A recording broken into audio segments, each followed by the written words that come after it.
here's my other thought for you is that I also, that's my placenta. Give me it. I need to have This is mine. That's my organ. Can I have that? I at least want to fertilize my plants with that. I'm not, I still want it.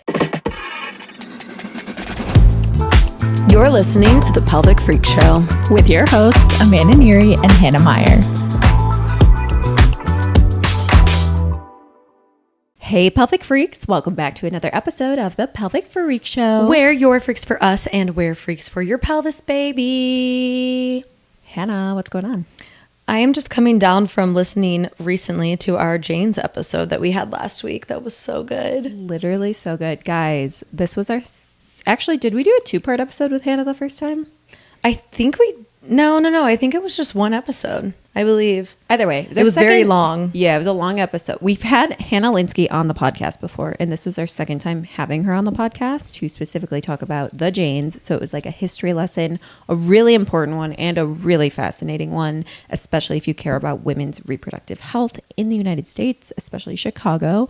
So you should go listen to that episode. It was really cool learning a piece of Chicago history.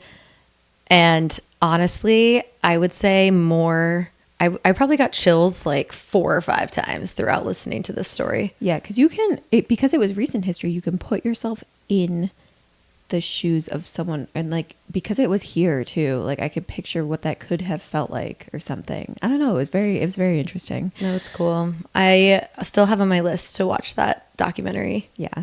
Guys, if you have been listening to the podcast and have been loving it, please leave us 5 stars and maybe comment on an episode so we can expand our reach a little bit. It helps us so much, and your ratings mean a lot to us. Yeah, someone commented recently and said you should get a gray miniature schnauzer. I appreciated that comment because I'm adding that little freak to my list of dogs. It is a gray animal. On. It's a gray animal. I only have gray animals. I'm wearing my Stevie shirt today. She's my firstborn child. Wow, what a good tie-in to that. I know, right? That was actually crazy. Yeah, she's my queen. I didn't even mean to do that. You should get a chinchilla. No. Okay. Why would I do that? You're not up for caged animals? No, I don't want that. That's okay. You don't have to be a fan of everything. Yeah, I like a snake, but like my cats wouldn't like that. Yeah, snakes are different. Yeah. All right. Today. Okay, so I think it was a couple weeks ago, I made a side comment about placental encapsulation. And then you were like, I wouldn't do that. And I was like, wait, I actually don't know anything about it. How did it even come up? It was during our Q&A episode, I think like 2 episodes ago. Yeah, I don't know how it came up, but I was like, oh, I feel like I'd do that. And then we were like, we don't actually know anything about it or what the research is. So we should just do an episode on that. Yeah. I've heard it so many times. And also there was a big movement for it from specific celebrities that we will talk about. I have a list of them to go over. You do? Yeah. But it is interesting because even in like sex ed or health class, when you're learning about the pregnant and postpartum body, no one really talks about what the placenta is. We're like, oh, we know it like feeds the fetus somehow and then it expels after birth, and no one really talks about it. But it's actually a functioning organ. It's a temporary organ that forms during pregnancy. It has nutrient and oxygen exchange between the mother and the fetus. So it's how the fetus gets nutrients during pregnancy. And it's expelled after birth. So it's not some like passive byproduct. It's an endocrinologically.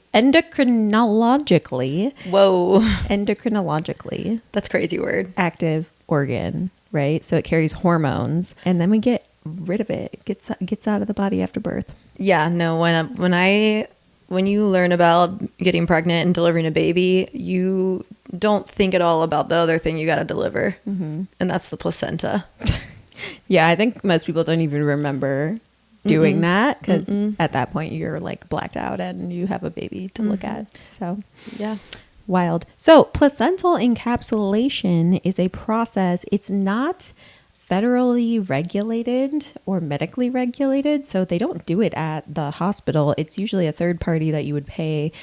You provide them with your placenta, so you like request it from the hospital, and then they dry it out, grind it up, and put it in capsules to be consumed, and then you would take them whenever. So my lack of understanding about it was I thought these were something you put in the freezer at your home once you have them, and like you can take them at any point, but specifically what people push is like taking them postpartum. Yeah, people push that for like its benefits. Yeah. And I can imagine the process with trying to get your placenta from the hospital is extremely difficult. Yeah. I feel like I've heard of people saying that they want their placenta, signing documents, and then just like never receiving it, it getting lost, things like that. I think it's probably largely has to do with where you give birth too. Yeah. So we can already see how this, if it is something that people want to do, is an access issue, right? Because certain birth centers are better organized. They have medical teams to be able to really do this stuff. And then some places are overrun and probably don't prioritize that stuff. Oh yeah. Yeah. They're not thinking about your placenta. Right. And it says like out of pocket costs are typically $200 to $400. I don't know if that's accurate or not. I actually feel like it would be way more expensive. I pictured way more expensive. I pictured like, well, just knowing that celebrities are doing it, that it would be super, super expensive. And I'm sure there's really expensive versions of it. And it probably depends on like what kind of encapsulation you do or who you go through and things like that. So I guess something that was surprising to me is that there's this claim that this is an ancient, like cross-cultural tradition that is not supported by anthropological evidence. So I didn't even know that. I guess I have not planned on giving birth or like been in this mindset to even actually consider this. So this is all just new to me. So it's fascinating. Yeah. I literally was like, oh yeah, the Kardashians did it, right? Literally. That's like the main name you think of, because Kourtney's like, this changed my life. And Kim's like, I would recommend it. And Khloe had talked about how she was planning on doing it at the time when this was like, these buzzwords were going around. So I think that's when people here started talking about it. Yeah. But yeah, so some anthropologists found that many cultures didn't do this or even had taboos against it. And cultures that did consume placenta, it was usually someone else that consumed it, not the person who it came from. Yeah, like it was used as a medicine almost for other people. Right. But what they did find that cultures did was that they typically would do like a ceremonial burial or burn it or something like that, and treat it more as like a sacred organ rather than consuming it afterwards, which is funny because we talked about it on that episode when we brought this up, and I was like, oh, I had someone tell me that they were thinking they could like bury it in their backyard or something. Oh yeah, you did say that. Yeah, and I'm like, that makes sense. That's actually something that cultures have done. Yeah. So not to be eaten, but treated as more of a sacred thing. When did this originate of like people eating their placentas? Apparently in the 1970s. If we're talking about the United States. Yeah. So here it was in the 70s that it started becoming a thing. And then we had that, there was a rise of services in the early 2000s. And then 2012 is when Kourtney Kardashian made her statement. So that's when like the celebrity placental encapsulation was happening. That's when I like heard about it. Yeah. And I remember it was like right before I went to college, and I went to college in LA, and I remember just that time. Oh yeah, true. Were talking about it. Yeah. I was in Kentucky, so different vibe. And there was, I remember, so specifically one of the celebrity statements was like, we're the only mammals that don't eat our own placenta. And that's why it became like a rising movement in the 2000s. Yeah. I mean, I'm sure that argument still exists. Yeah. Amongst people. Totally. Yeah. So what are the claims? Like, what does it claim to do to benefit a postpartum woman? Yeah, because I feel like this is a trigger word on social media, right? And you might just be scrolling across a reel or something or on TikTok and then see someone talking about this or maybe talking about their experience, and then honestly think that they're experiencing these symptoms, or maybe they are, who knows, of the benefits of placental encapsulation. So some of the things that people typically say are reduced postpartum depression, which is super prevalent, improved mood and energy, increased milk supply. I've definitely heard that before, like scrolling on social media, faster postpartum recovery, better iron levels, hormone regulation, enhanced bonding via oxytocin. Those are some of the things that are kind of claimed online that we've seen. But let's talk a little bit about like the evidence behind that. Well, and let's talk about what makes sense for that. So the placenta contains hormones that we already discussed. It contains iron and some other nutrients and some trace minerals, right? So assuming all of that can be preserved through the encapsulation process, like that's what you would be consuming in essentially a multivitamin. Yeah. So that's where those claims are coming from, which I have thoughts on, but we're going to get to that. But Okay. Let's go to your next point. Okay. So what do you feel like from what we found when looking into this? What did you find that the research actually shows? By the way, we have research articles that we'll link in the episode description for anyone else that wants to look this up. Yeah. Okay. Yeah, these studies are ranging from around 2016 to I believe 2025 was the latest one that we had referenced here. So the hormones may survive the process. So that was something that was found. And they were detectable in the encapsulated placenta. And usually that process is steaming and dehydrating, but that can also degrade the amount of hormones that survive the process. So it does say that they sort of survive the process. The minerals are modestly in the pills once they are encapsulated. They found 14 different trace minerals present. But the amounts were described as modest, so not meaningfully higher than what you'd get from any other dietary resource postpartum. The iron study, there was no significant effect. This was in 2017. A double-blind, placebo-controlled pilot study is the closest thing to like level A research we have on this, and it found no statistically significant difference in postpartum iron levels with women who took their placenta capsules or took a placebo.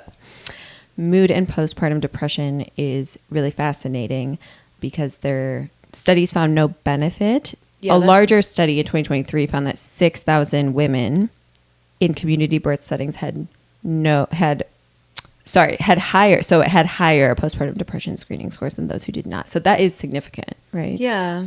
To me, what's fascinating about that one, and where my head went initially when we talked about what the placenta is, I'm like, you're consuming hormones postpartum when the body is trying to regulate hormone levels after expelling something that it was literally taking care of with increased hormone levels. So you're just, in my head, you're confusing the hormonal balance of the body. And as someone who's really sensitive to hormonal medications, I can see how that would fuck up mood stuff. We have been talking about that this week. Literally, because I'm taking birth control right now for the first time in like so many years. Oral birth control, which I haven't taken in a decade because I'm doing my egg freezing process in July. I only have to take it for 2 weeks.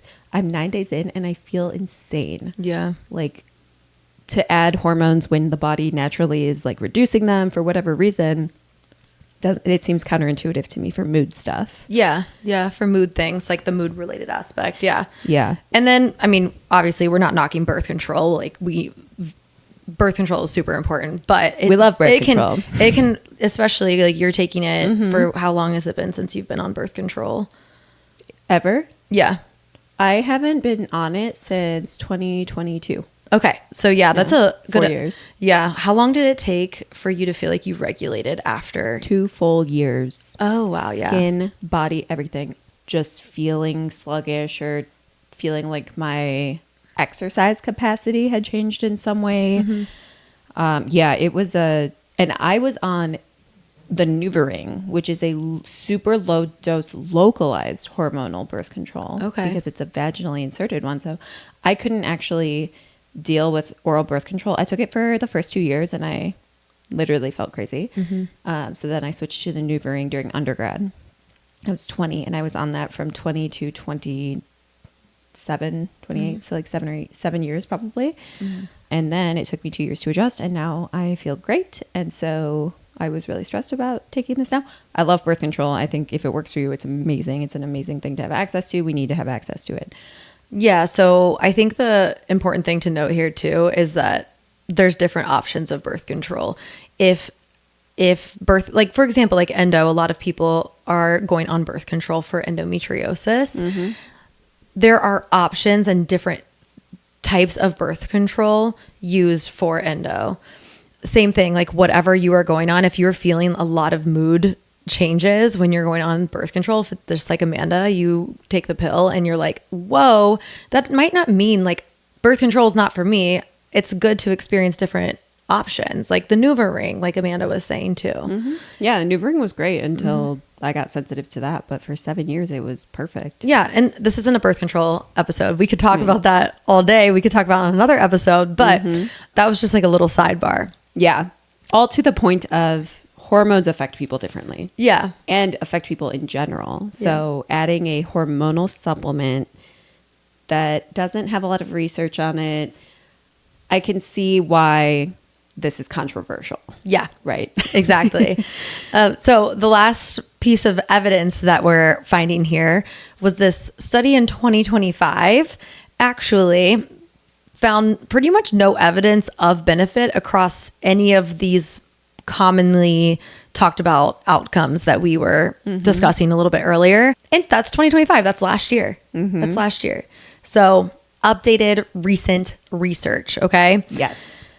This is why it's important to look into the evidence sometimes, because literally last week we were like, oh yeah, that sounds cool. Yeah. You know what I mean? But like, we're not in the headspace of, oh, I'm actually about to deliver a baby. Like we're just like yapping to yap. But if I were thinking about this, I would definitely want to look into the research. Totally.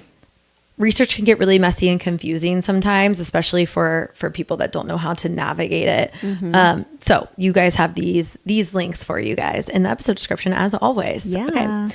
Something else we should talk about too is that there is a safety component that gets a little bit misconstrued.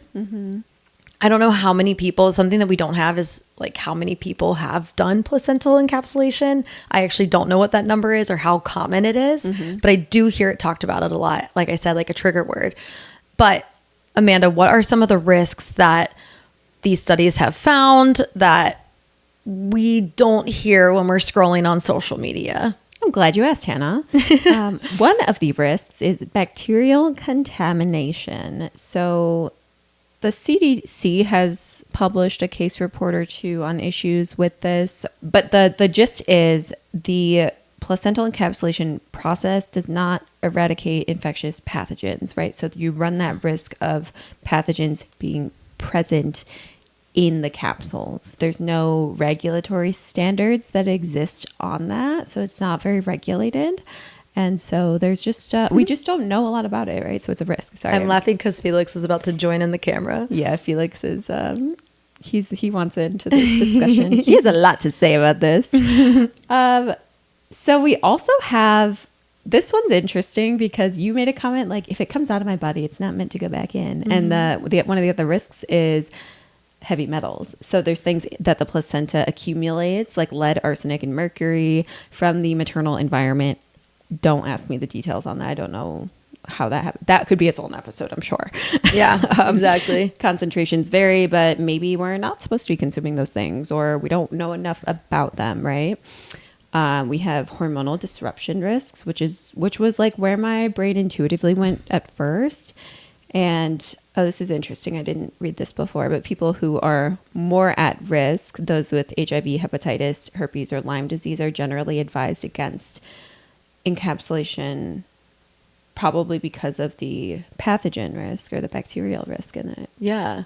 So that is, that just tells us that there are precautions if you are someone considering doing this. And there are risks involved, just like with anything you're going to consume. You're going to want to consult with your provider at the end of the day. This isn't something I would recommend just telling your specialist, like, give me that placenta, I'm going to encapsulate. I would go into one of your appointments with your gynecologist and have a serious conversation about what this is. Okay. This begs the question, why do celebrities, namely the Kardashians, we had Katherine Heigl, Nikki Reed, oh my gosh, Felix, Gabby Hoffman, Chrissy Teigen, Mandy Moore, all of these people in that 2012 era say that this was life-changing. They wouldn't do this any other way. Mandy Moore. Yeah, they recommend it to everyone and their mother.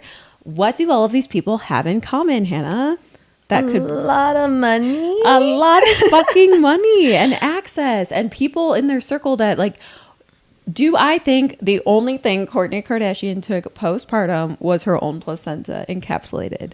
No, I think she had a lot more resources and a lot more things that she was taking, and was that a study in isolation to prove the efficacy of this pill that she was taking? Absolutely not. Like, we don't know what made that a life-changing experience for her. We also know that placebo exists. If people really think something is going to help, maybe it does for them. So the evidence isn't really there behind this, but we do know that if you have a lot of money and resources, maybe it could be something that you enjoy doing. I wonder what they did, because you can get the placenta in capsules, but I think you can also eat it like raw. Yeah. And things like that. True. And like Courtney rubs me as a granola. Like, I would just fucking go, like, scarf it down kind of vibe. Just put it in a smoothie. This is some Game of Thrones type stuff. On that note, my sister's a little granola. She lives in Oregon. She's a farm girl. She puts beef liver in smoothies and drinks it. Oh, interesting. For her iron. Okay. Yeah. I love that. I think she's disgusting. Something unique. No, it works. It works for her. It's helped her iron stuff, so that's good. All right. Yeah, that's cool. I mean, that's one of the reasons why people look into organ consumption. Okay. Well, yeah. So we actually don't know that information, and we specifically for this episode are looking at like the capsule form because I think that's what people would typically like look towards doing. But I have a thought. Okay. Hear me out. What's your thought? I'm going to paint a picture for you, Hannah. You love to do this. I'm going to do it. You're 50. You're perimenopausal. You have preserved placental capsules that were like frozen specially, kept at a facility, whatever, to take at this time in your life because of the hormonal balance in them as part of your hormone replacement therapy. Why don't we have research on that? Wait, that's actually super interesting. That's where my mind, like literally when I said I was going to freeze my placenta, I was like, oh, like I'll need those hormones later in life. That was where my head went. It wasn't about lactation and milk production and all that. Interesting. Yeah. And like, here's my other thought for you is that I also, that's my placenta. Give me it. I need to have like, this is mine. That's my organ. Can I have that? I at least want to fertilize my plants with like, that. I'm not, like I still want it. Yeah. Like I might not like encapsulate it and consume it after, but like, can I have that? Wait, I love that. So I wonder what the process of getting your placenta afterwards is. Apparently you just request it from the hospital, but I would do that. I would do your due diligence before deciding where to give birth. If this is super important for you, because I know this is super important for some people. They have that same process where they're like, that's my placenta, give me it. Mm-hmm. So that's my thought process on that. You've got the list for me or no? Of what? How to do it? Oh, do I have it? Yeah, no. No, I don't. That was just a thought. No, that was a thought. Perfect. Yeah, I think you can Google it though. You can Google it in your area. Check which facilities will readily give it to you and like actually do that. I didn't know if you were asking me that seriously or asking me theoretically as if I was a physician that would give you it and I was supposed to role play. Give me my placenta, Hannah. You have to jump through hoops first. Perfect. I have a cat next to me. Then I think you'll be fine. Great. Glad we sorted that out. Okay. So what are your thoughts on everything that we've talked about so far? Okay, wait, we have one more thing before that. Okay. Did we skip, is there research on the lactation and milk production? We didn't specifically like talk about it. I think there was no significant difference on that either. I don't believe so. Yeah, because we didn't, I think there were just no significant differences on any of the outcomes. That's what I'm saying. Like, I think the end all be all is that the evidence doesn't show significant benefit. Yeah. There are also some risks that get left out. Mm-hmm. Some risks that we've named.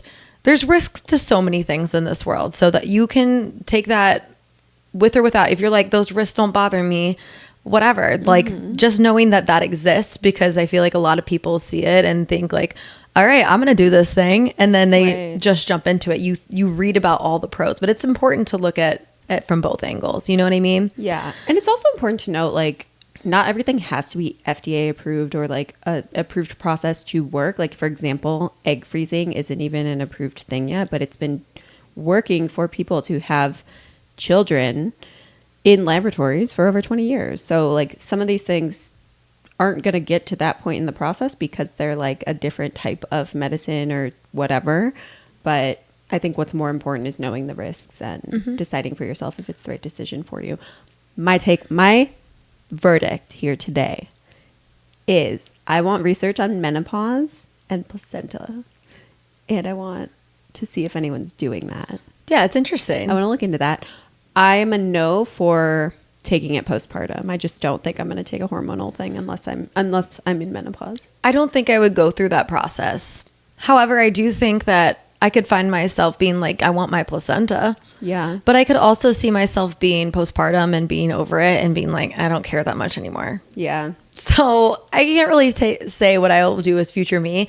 We'll still be doing this podcast by that point, I'm sure. So I'll let you guys know. We'll let you guys know when we're actually in that's the shoes we're in. I think I saw someone who read my tea leaves said I would be pregnant or have a baby. I think when I got my tea leaves read, they said like within 7 or 8 years. Okay. And I think that was 2 years ago now. All right. Who knows if that's going to be correct? Who knows? That's kind of creepy, right? That's creepy. I know. I wrote it down in my notes. I don't know if that was the exact year, but she gave me an exact year. She gave you an exact year. Yeah. So, guys, we want to know your thoughts on placental consumption. Also, so curious if anyone's listening and they have done this and have experience with it. I want to hear that. Yeah. Because we don't have a lot of specifics on it or experiences people have had. Because if we're playing devil's advocate here, didn't we talk about how we said don't be... devil doesn't need an advocate. The devil doesn't need an advocate. We said that, placebo effect is real. There's other things you're taking. Who knows if taking the placenta was what gave you the benefits. Also, I guess we could say that with like the risks as well. Mm-hmm. For sure. But this is what the evidence is saying. And these are our opinions based on the evidence. So... Yeah.